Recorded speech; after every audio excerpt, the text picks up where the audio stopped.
Bayern versus real Madrid 2-2 draw हो चुका है मैच और advantage I would say obviously Real Madrid Bayern would be disappointed. देखें away गोल का जो है वो रूल नहीं है, तो जो दो गोल मारे हैं रियल मैड्रिड ने अवे वो वैसे नहीं काउंट होंगे। बट ऑब्वियसली भाई आप जिस तरह का एटमॉस्फेयर था, बहुत बेहतरीन एटमॉस्फेयर था एलियंस अरीना के अंदर। तो इस तरह के एटमॉस्फेयर के अंदर obviously Real Madrid will take 2-2 draw.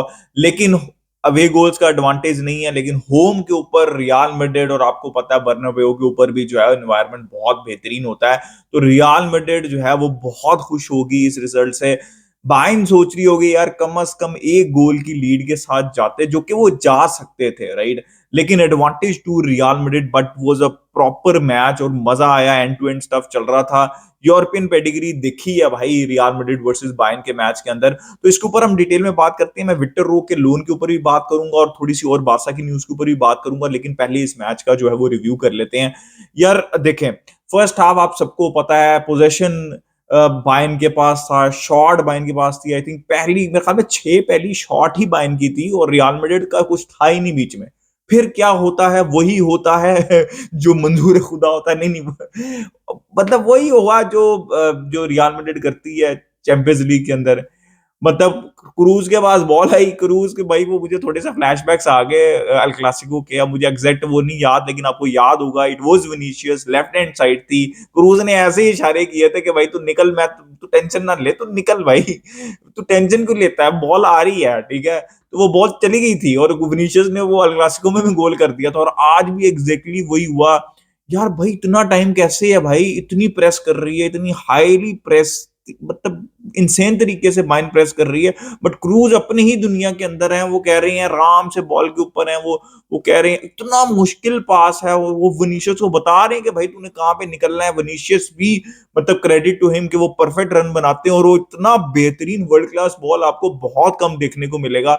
तो यार this is what real Madrid brings on the table. भाई आप जो मर्जी कर रही हैं, एक पास खत्म कहानी। और यही तो बात है भाई, वो ऑब्जॉर्व करते हैं प्रेशर को, और फिर 4-5 पासेस के साथ जो है वो, अब तो एक ही पास है लेकिन चले मैं 3-4 कह देता हूँ और बाकी गोल्स के लिए, ठीक है। तो वो कहानी जो है वो खत्म कर देते हैं।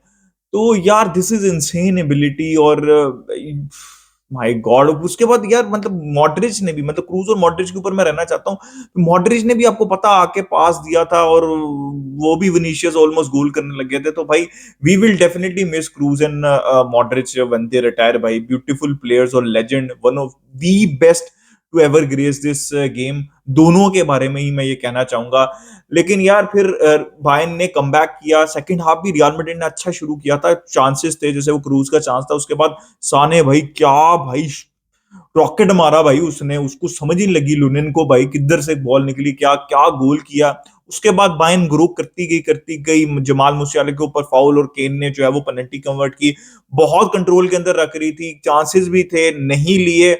और फिर क्या होता है, वही होता है। मैं ट्विटर के ऊपर कह रहा हूँ टेंशन क्यों ले रहे हो भाई real Madrid fans, this is part of the main plan, this is the part of the script. ये रियल मैड्रिड चाहती थी कि बायर्न जो है वो 2-1 करे, और उसके बाद 2-2 करे जो है वो रियल मैड्रिड। और उसके बाद रियल मैड्रिड फिर वो विनीशियस वाज अगेन ब्रिलियंट, और यहाँ पे रोड्रिगो ने पेनल्टी विन की, और यहाँ पे गोल स्कोर कर दिया विनीशियस ने, 2 गोल स्कोर कर दिए भाई। देखिए मैं सबसे पहले ये बात दो दो प्लेयर्स के बारे में बात करना चाहता हूँ। पहले हैरी केन के बारे में। आई थिंक उसके 44 गोल्स हो गए हैं, पता नहीं 54 गोल्स और प्लस असिस्ट हो चुके हुए हैं। आई थिंक 44 गोल्स, नहीं नहीं, 54 गोल्स प्लस असिस्ट हो चुके हुए हैं।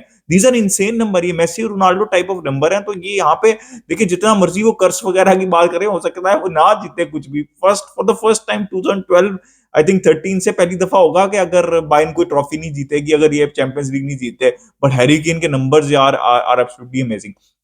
दूसरे जो प्लेयर की मैं बात करना चाहता हूँ वो विनीशियस की बात करना चाहता हूँ। यार I just don't understand how the hell, देखिए with all due respect to Bellingham, he has been brilliant, but how is Bellingham so high in the ranking as far as Ballon d'Or is concerned. भाई अगर real Madrid champions league जीतती है, La Liga जीतती है, भाई it should be Vinicius. उसके 32 I think goal assist हो चुके हुए हैं। पॉइंट ये नहीं है, पॉइंट ये है कि जब भी बड़ा मोमेंट आता है, जब भी कुछ ना कुछ बड़ा करना होता है बड़े मैच के अंदर, Vinicius is there to rescue Real Madrid, या फिर to push Real Madrid forward. तो I just don't understand why Vinicius का क्यों नहीं नाम आता भाई। वो तीसरा कंसेक्टिव सीजन है जिसमें उसके 20 प्लस गोल है, और आई थिंक तीसरा कंसेक्टिव सीजन होगा जिसमें उसके 30 प्लस गोल असिस्ट भी होंगे।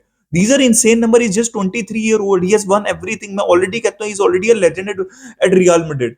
और people are comparing him to पता नहीं कौन कौन से भाई। Why are we talking about Kylian Mbappe and Erling Haaland only, right? और बिलिंगम को क्यों बैलन डोर शॉट आउट सिर्फ मिल रहे हैं? Why not Vinicius? Vinicius should be, मतलब I do just सभी, मुझे अभी भी नहीं समझ लग रही है क्यों विनीशियस नहीं है, ठीक है, टॉप 3 के अंदर।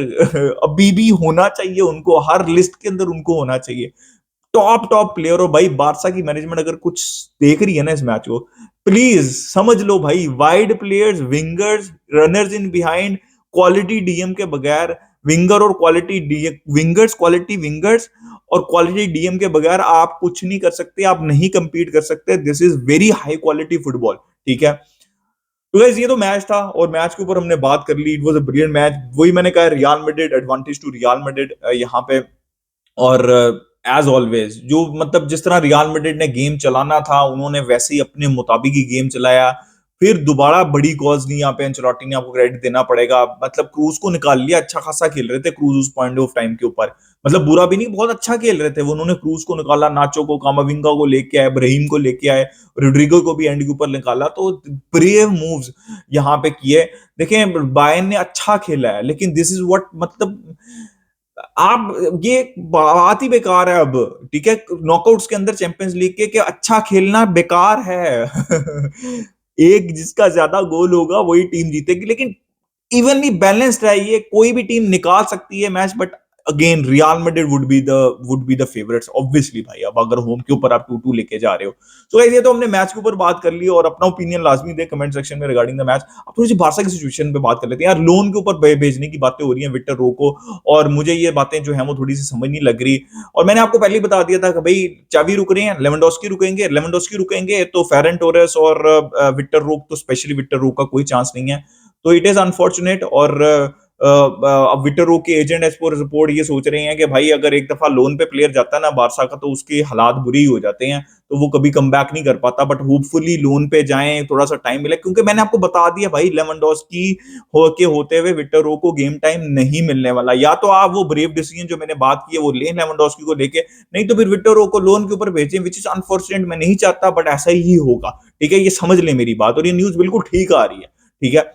अब आ जाते हैं थोड़ा सा फेरन टोरेस की न्यूज के। फेरन टोरेस की न्यूज ये है कि भाई फेरन टोरेस को सेल नहीं करना चाहती बारसा, और चावी भी उनको सेल नहीं करना चाहते। और उसका एक और भी रीजन है क्यों नहीं, मैंने आपको बहुत दफा बताया। उसका रीजन ये है कि भाई अभी अभी आपने इंस्टॉलमेंट में उसके पैसे देने हैं, तो उसको इतना ज्यादा फायदा नहीं होगा उसको सेल करने का, इसलिए बारसा फेवर में नहीं है उनको सेल करने के। और चावी मतलब उनको पसंद करते भी हैं, ठीक है। तो ये फेरन की से रिलेटेड न्यूज है। दूसरी मैं आपको एक और न्यूज बता देता हूँ रफीनिया से रिलेटेड। और मैंने आपको बताया बार बार, जितनी अच्छी मर्जी उनकी अच्छी परफॉर्मेंस जा रही हूँ, मैं बहुत खुश हूँ, और आपको पता है मैं पिछले 2 साल से उनसे खुश हूँ। लेकिन अगर कोई जाएगा फॉरवर्ड, वो लेवेंडोस्की नहीं होंगे, वो फेरन नहीं होंगे, वो विक्टर हो सकते हैं लोन के ऊपर, और वो रफीनिया होंगे। बारसा देखिएगा आप, रफीनिया को मार्केट पे डालेगा और रफीनिया को कैश इन करने की कोशिश करेगा। और न्यूज भी अभी आ रही है, मुंडो डिपोर्टिवो ने ये न्यूज दी है। इसके अलावा भाई एक और न्यूज है, फ्रैंकी डियोंग से रिलेटेड न्यूज है, वो भी जल्दी से आपको दे देता हूं। बारसा ने उनको कॉन्ट्रैक्ट रिन्यूअल भेजा हुआ है, लेकिन एज पर एमडी फ्रैंकी जो है वो अभी तक नहीं उसको ऊपर साइन कर रहे। और शक है बारसा को कि वो 2026 के अंदर फ्री में चले जाएंगे, जो कि बारसा को नहीं होने देना चाहिए। तो आइदर फ्रैंकी एक्सटेंड करेंगे, जैसे मैंने आपको कहानी बता दी है, या बारसा उनको मार्केट में डालेगी। और अगर वो एक्सटेंड नहीं करते और बारसा उनको मार्केट में डालती है, तो मैं बारसा के साथ हूं। So guys this was my overall opinion. Match के ऊपर भी अपना ओपिनियन दे, और ये जो 4 प्लेयर्स के मैंने नाम बताए और न्यूज बताई है, इसके ऊपर भी अपना ओपिनियन दे कि आप लोग क्या चाहते हैं कि क्या होना चाहिए। लाइक, सब्सक्राइब, शेयर की में football. Until next time, it's a good bye from me, skull Barça.